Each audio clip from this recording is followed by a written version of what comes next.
What's up, guys? Deck profile time.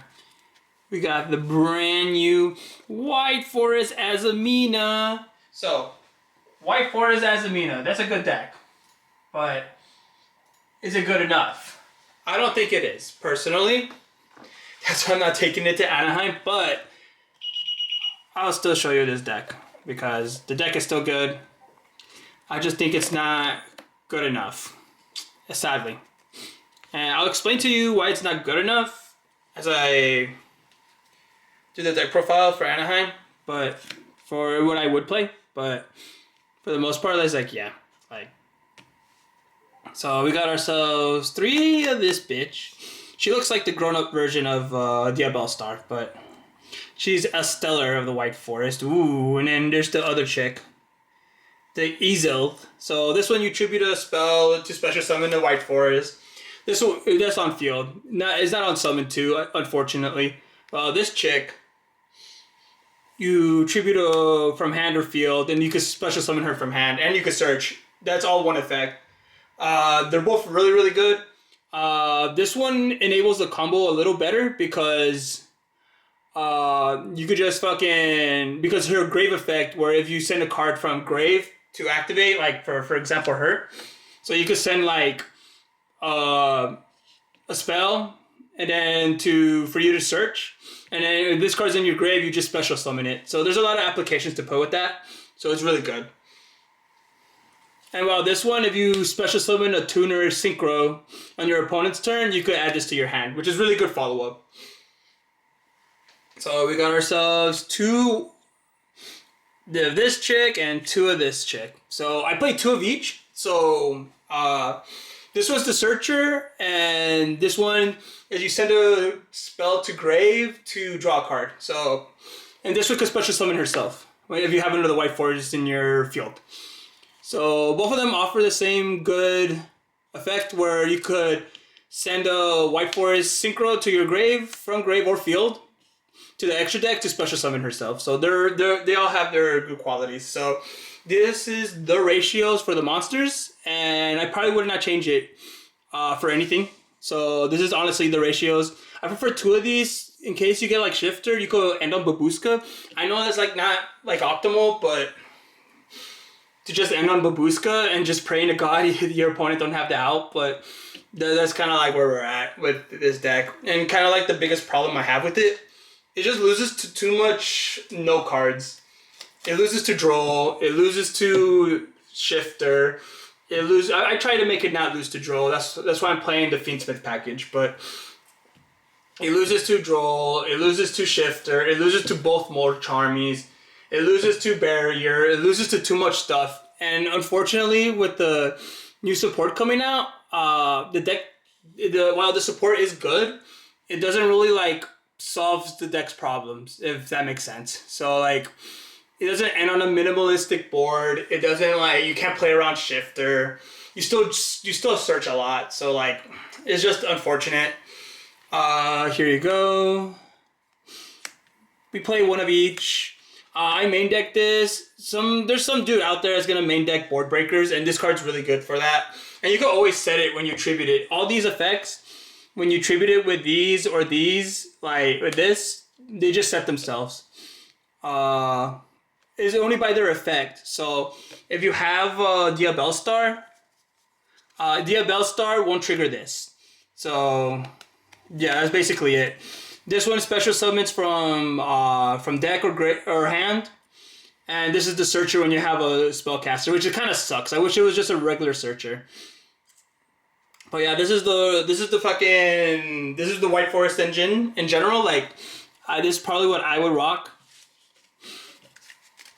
for the time being. Like, I think this ratio right here is good. So I think without question you play these. So the thing with this is that this increases the ceiling of this deck by so much. And I feel like you do need to play this if you're going to play the Azamina version.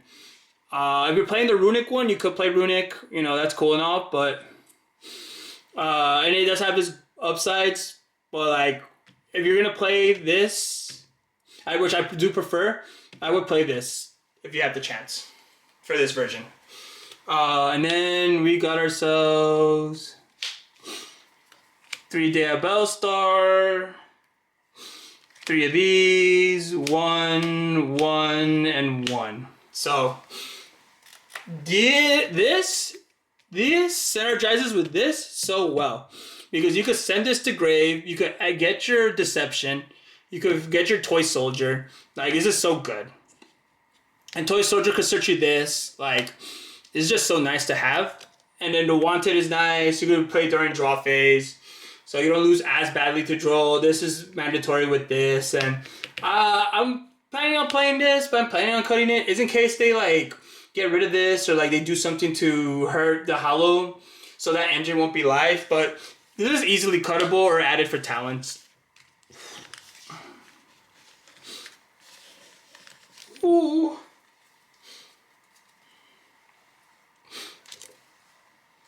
So here for the non-engine, I think this goes up for debate that this is mandatory. I feel like talents is good too. So you do need to play board breakers in this deck, which is another problem with this deck, is that sorry, that glare there. Is that you can't really play hand traps like that, because if you do play hand traps, like you might have a situation where you have to tribute one of these spells to get your engine going, and like you're unable to. So that sucks. So if this was like Ashes or like fucking not Imperm, but like Veilers and shit, like you're kind of just fucked. So yeah, that's basically it. I think all those board breakers are good. I try to play a good board breaker, like going first and second, to like able to be versatile. So I play one engraver, one of this. The engraver is literally there to help me play around Joel better, but like that's literally just about it. Like there's like no properties of that. So let's see. For this, I play one of each. This one, it's like decent, but it's not great. I mean, like able to flip your opponent's cards face down is nice, but it doesn't help you with like the OTK properties as much as I hope. These two are fucking good. I would not. You keep. This is mandatory. These two are mandatory.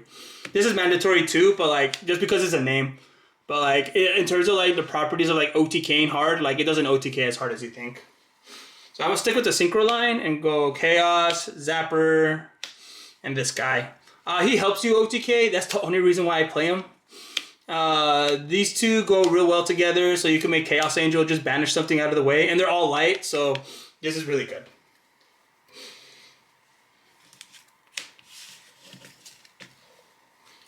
And they all have their effects to all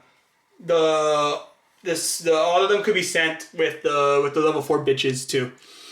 This one you could only add a spell if you have a synchro tuner to help you get the stuff to the normal spell, which is really nice. You could add like talents or like thrust back or some shit. It's really nice. So I'm too lazy to take out the SP, but I do have an SP in my fucking folder. I mean, I folded my deck. So it's these two for now. This card just helps you play around Mulch Army. So you just draw a card and you have a spell negate, a special summon negate. Sorry. Babushka helps you play around Shifter. I play one of each. I'm thinking about. It's really hard. Another problem with this deck is that is extra decks is tight as hell. So like, I want to play the other dude, but it's such a pain in the ass too. And like, I don't know what to take out, and it's so niche for this deck specifically. But I mean, like, if I can make room for it, I will. There you are. Fuck, I was looking all over for you. So let's do these two and this and this. So this engine is just to make Highway King Caesar. If they drolled you, that means they don't have they're not gonna Mulch Army you. So you could just go make this engine and then fucking end on Caesar with something else. So like that's literally it. So I think this deck going forward will be pretty decent. Like we do not know next format, like what's gonna get hit, what's not gonna get hit. This would be my side so far. Like It'd be Gamma, it'd be Droll. This would be Barrier, Cosmic, Zarura, because DDG hurts you too much, sadly. And then 3 evenly. That's would basically be it. So that's the White Forest deck profile. Yeah. This is what I was playing it a few times and it had good results, but like it's just not. I don't think it's ready for this format. Yeah, I genuinely don't think so. It loses too much stuff. It loses to too much blowout cards. Like it needs to be the absolutely best deck in the format for you to warrant to play this, and it's just clearly not. At least not yet. So yeah. Thanks for watching, and I will tinker with the deck around, especially next format, to see what's up. And yeah, I'll catch you later, guys. Peace.